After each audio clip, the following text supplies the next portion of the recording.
wabarakatuh. Perkenalkan, nama saya Salma Aulia Fitriani dari Prodi Ilmu Hadis Fakultas Usuluddin UIN Sunan Gunung Jati, Bandung.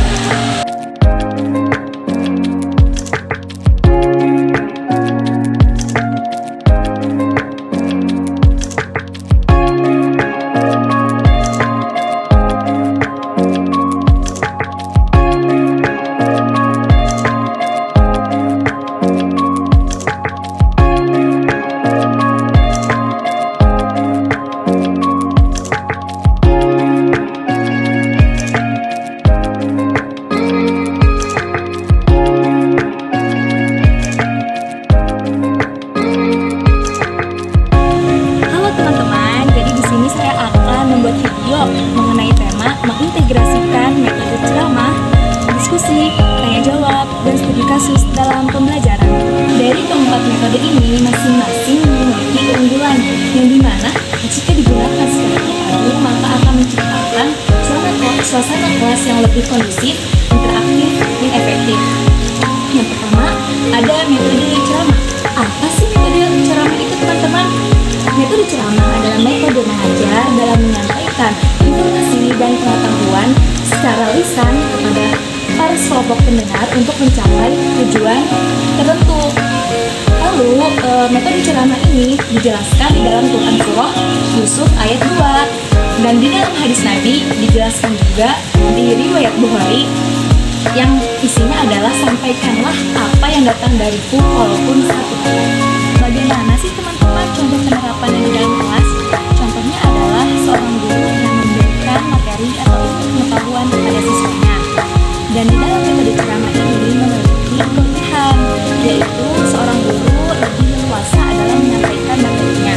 Dan kekurangannya dari metode ceramah ini adalah siswa menjadi pasif terhadap materi yang diberikan oleh guru. Yang kedua ada metode diskusi. Apa sih metode diskusi itu? Metode diskusi adalah cara penyajian bahan pembelajaran oleh seorang guru kepada siswanya yang didorong untuk aktif, saling bertukar pikiran, dan belajar bekerja sama. Hal ini dapat mengembangkan keterampilan berpikir kritis dan komunikasi siswa. Bagaimana sih contoh? Jadi ini dia teman-teman salah satu contoh berdiskusi dalam kelompok. Metode diskusi ini juga dijelaskan di dalam Quran Surah An-Nahl ayat 175. Selanjutnya adalah kelebihan dari metode diskusi. Kelebihannya yaitu salah satunya menjadikan siswa ini memiliki pemikiran yang kritis. Dan kelebihannya adalah biasanya metode diskusi ini hanya dilakukan oleh kelompok kecil. Yang ketiga adalah metode tanya jawab. Apa sih metode tanya jawab itu, teman-teman? Metode tanya jawab adalah suatu metode di mana guru memberikan ruang kepada siswanya untuk mengajukan pertanyaan atau guru tersebutlah yang memberikan pertanyaan-pertanyaan kepada siswanya. Hal ini digunakan untuk mengecek pemahaman siswa terkait materi yang diberikan oleh guru. Lalu, metode tanya jawab ini juga dijelaskan di Quran Surah Al-Baqarah ayat 189. Lalu, di dalam hadis Nabi juga riwayat Bukhari bahwasannya berbunyi dari Abu Hurairah radhiyallahu anhu, ia berkata bahwasannya datang seorang laki-laki kepada Rasulullah SAW dan bertanya, wahai Rasulullah, siapakah orang yang paling berhak aku hormati? Rasul menjawab, ibumu. Lalu bertanya lagi laki-laki itu, lalu siapa lagi wahai Rasulullah? Ibumu. Lalu bertanya lagi, lalu siapa wahai Rasulullah? Ibumu. Dan yang ketiga adalah bapakmu dan saudara terdekatmu.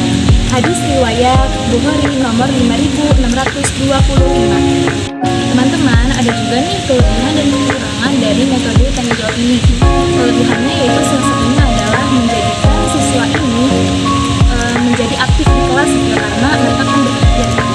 Lalu kekurangannya salah satunya adalah biasanya ada aja siswa yang pendapatnya ini lebih melebihi pendapat gurunya ya, tetapi hal itu tidak menjadi masalah ya. Yang keempat ada metode studi kasus. Metode studi kasus ini mengajak siswa untuk menganalisis suatu kasus nyata yang berkaitan dengan teori atau yang berkaitan dengan materi. Hal ini dapat menumbuhkan problem solving dan penerapan teori di dalam situasi konkret siswa. Seperti itu. Contohnya yaitu seorang guru yang memberikan contoh siswa yang kecanduan terhadap media sosial. Lalu para siswa ini disuruh untuk memberikan solusi dari problem tersebut. Nah, maka dari itu dari metode studi kasus ini singkatnya adalah bahwasannya siswa ini tidak hanya mengetahui teori tetapi pengaplikasiannya dalam dunia nyata. Mungkin hanya itu yang dapat saya sampaikan.